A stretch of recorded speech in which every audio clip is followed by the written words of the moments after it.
할렐루야, 우리 하나님을 찬송합니다. 오늘도 우리 주님을 사랑하는 사람들과 함께 말씀 공부를 변함없이 하겠습니다. 오늘 2023년 1월 23일 월요일입니다. 여전히 저는 저를 방문해 주신 한국에서 오신 22분의 귀한 하늘의 천사 같은 분들과 함께 선교지를 함께 누비고 있습니다. 오늘 함께 성경 공부할 본문은 출애굽기 25장에서 27장의 말씀으로 성막에 대해서 말씀드리겠습니다. 제가 매년 새로운 말씀을 나누려고 준비합니다마는 아주 중요하고 도저히 빠뜨릴 수 없는 주제는 계속해서 반복하려고 합니다. 출애굽을 공부하면서 우리가 성막을 이야기를 안 하고 지나갈 수가 없습니다. 출애굽기 25장에는 특별히 성막에 대해서 자세한 설명이 있습니다. 성막은 천막으로 만들어진 하나님이 거하시는 하나님의 집, 그런 거룩한 공간입니다.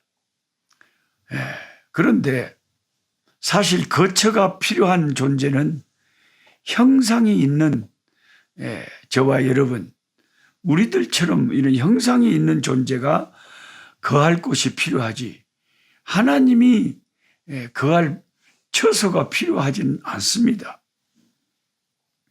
하나님은 스스로 말씀하시기를 어느 것의 형상이라도 만들지 말라고 십계명에 말씀하셨죠. 어느 것의 형상도 만들지 않는다면 형상을 보관해야 되는, 두어야 되는 성소도 사실 만들 필요가 없겠죠. 또한 하나님은 이제껏 존재하시지 않다가 갑자기 성막과 함께 존재하시는 분이 아니시잖아요. 성막이 없을 때도, 그동안 성소가 없이도 하나님은 존재하셨지 않습니까? 그런 외향적인 눈에 보기에 그런 집이 없어도 하나님은 항상 우리와 같이 계셨잖아요.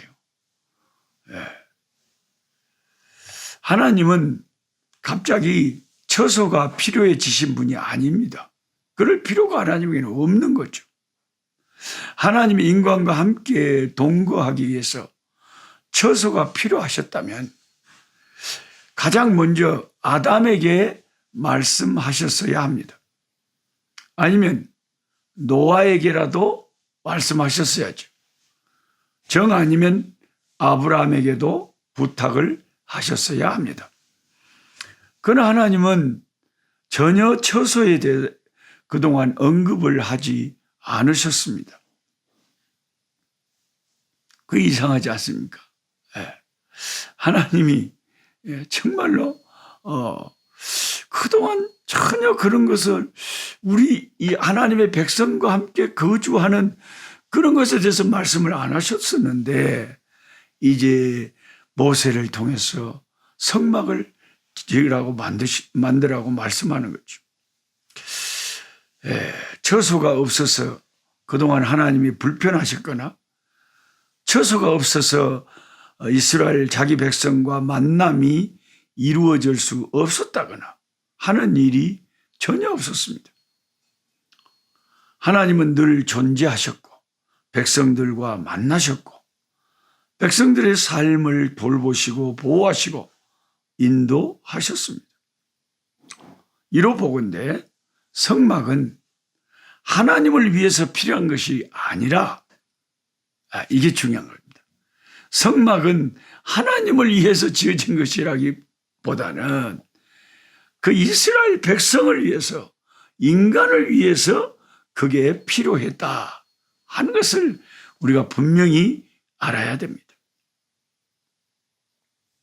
이스라엘 진중 정 가운데 위치한 성막을 볼 때마다 광야를 행진하는 이스라엘 백성들이 얼마나 용기를 얻고 힘을 얻었겠습니까?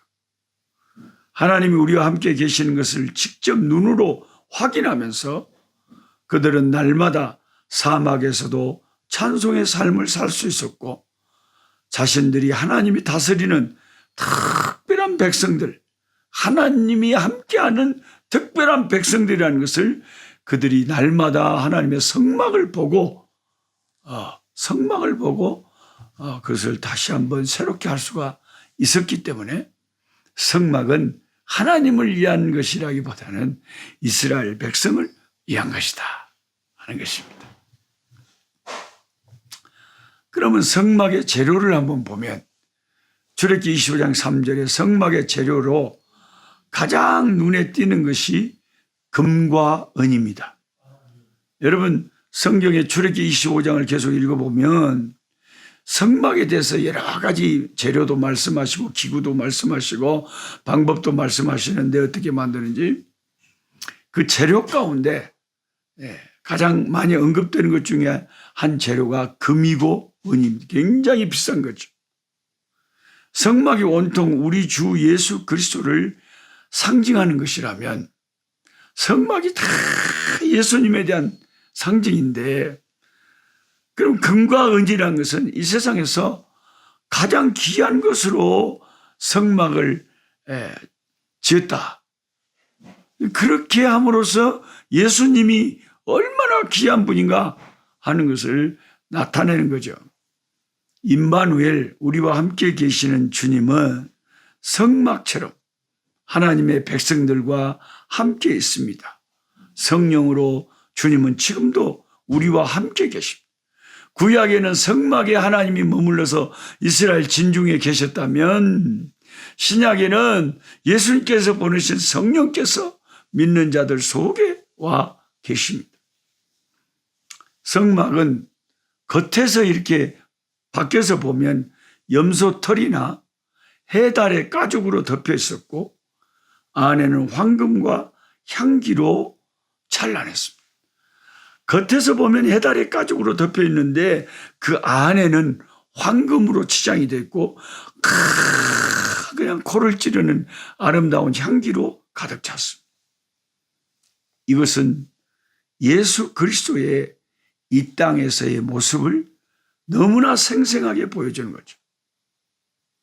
주님은 겉으로 보기에는 흠모할 만한 아름다운 것이 없었지만 그를 깊이 아는 자들에게는 순교를 하면서도 섬겨야 할 목숨을 들여서라도 따라야 될 절대적인 존귀한 분이십니다. 예수 믿는 가치를 우리가 알아야 돼요.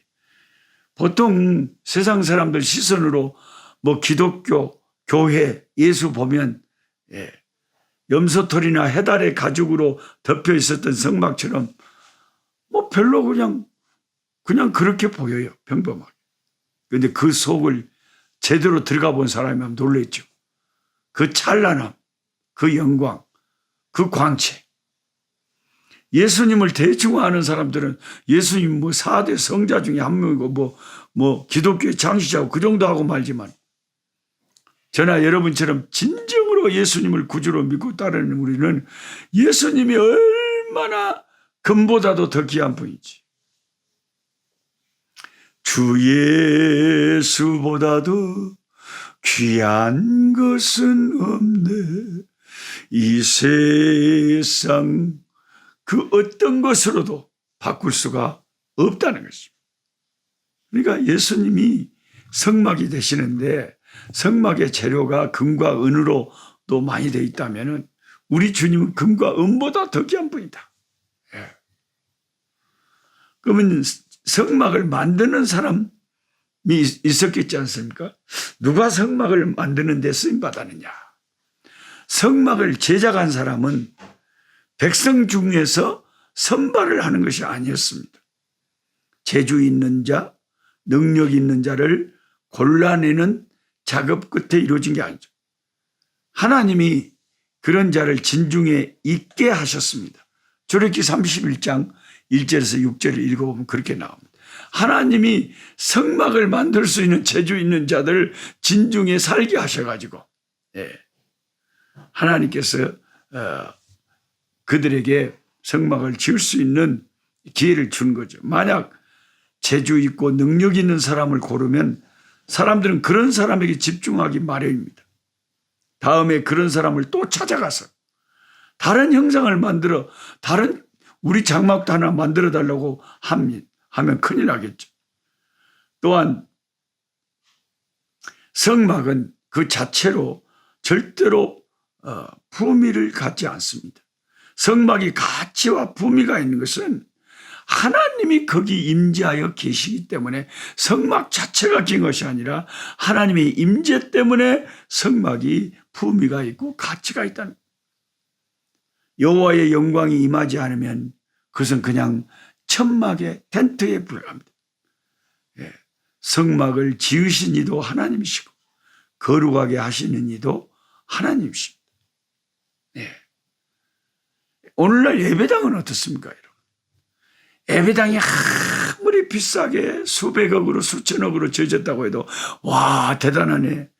베드로 성당 100년 이상을 걸려서 어마어마한 돈을 지어서 했지만 만들어놨지만 하나님의 임재가 그곳에 함께하지 않는다면 그것은 한낱 관광지로 전락하고 마는 것이죠.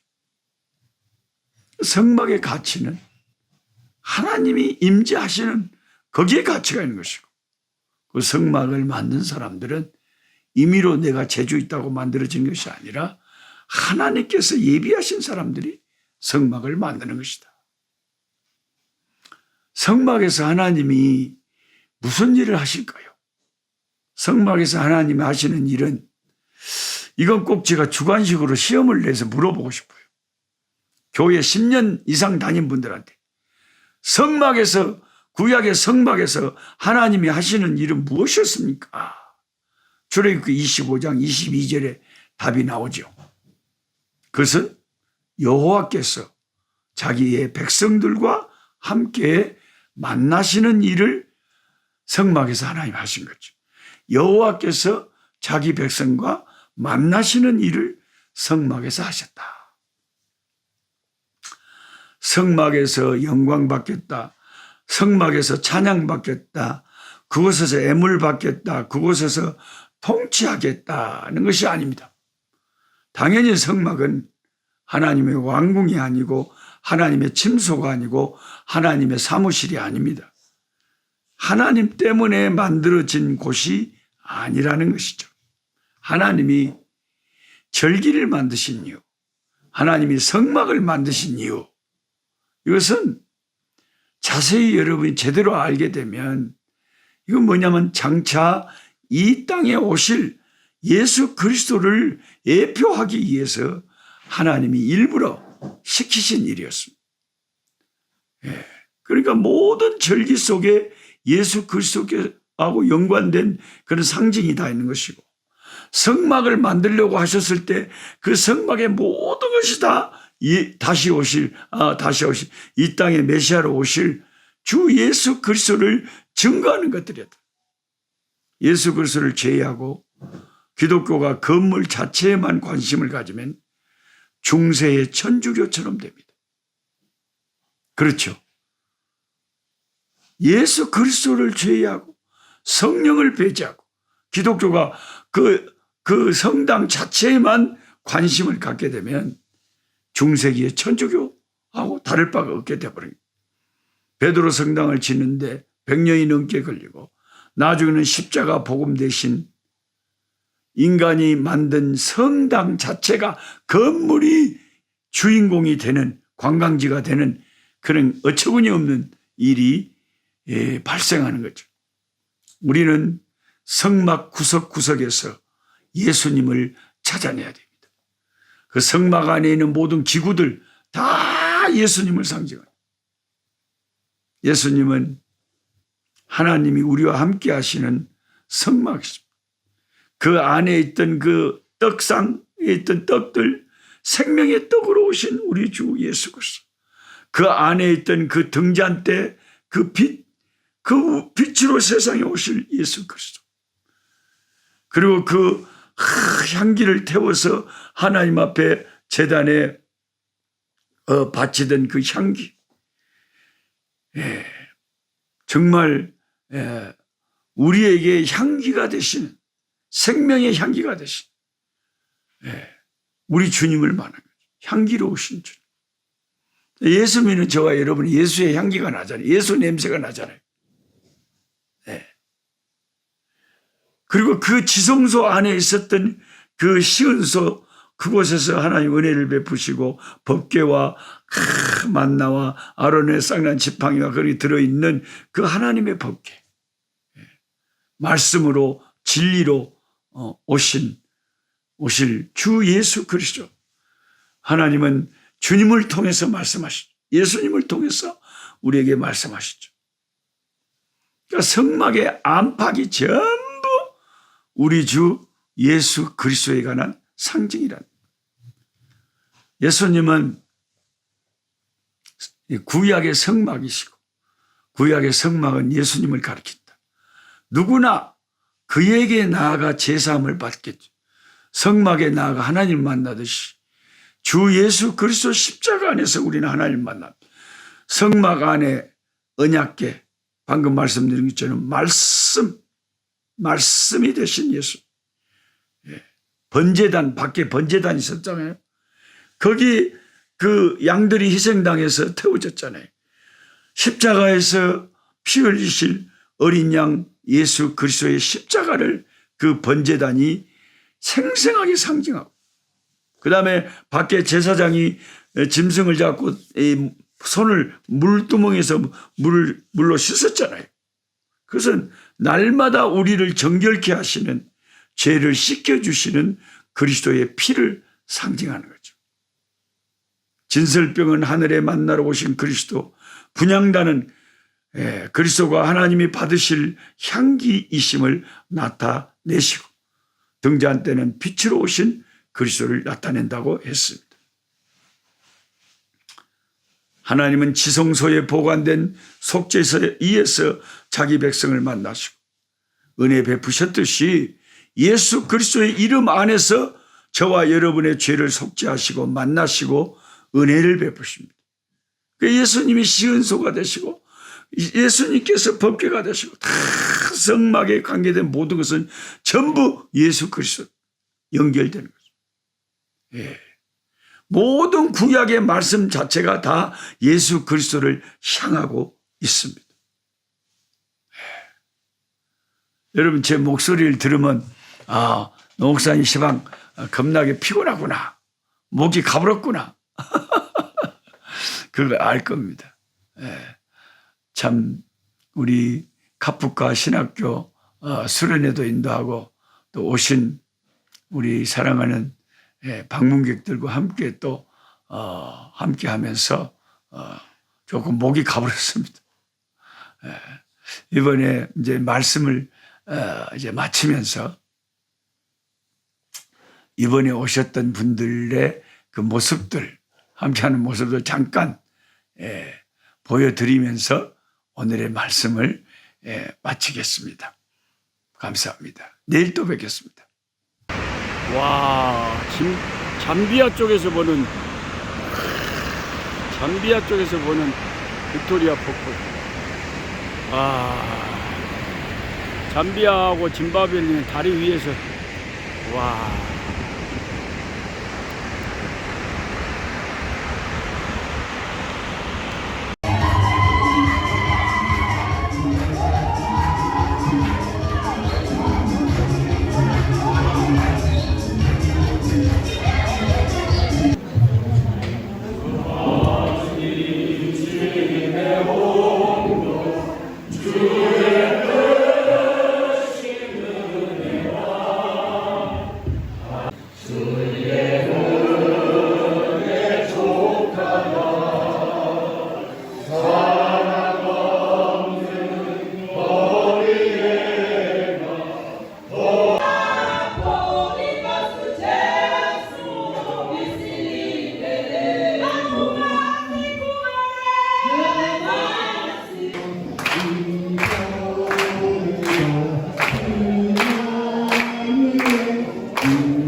나라를 세우시기를 Wherever 바랍니다. you go, please establish the kingdom of 그래서 God. 하나님께 큰 영광을 돌리시기를 That you 바랍니다. may glorify God.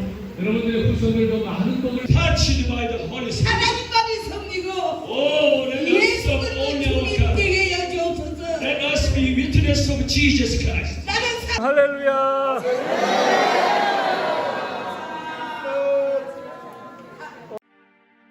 약한 자 힘쓰고 강한 자 바르게 주 황자 정택함이 주님의 뜻이라 해 아래 압박 있는 곳 주 거기 계셔서 그 팔로 막아 주시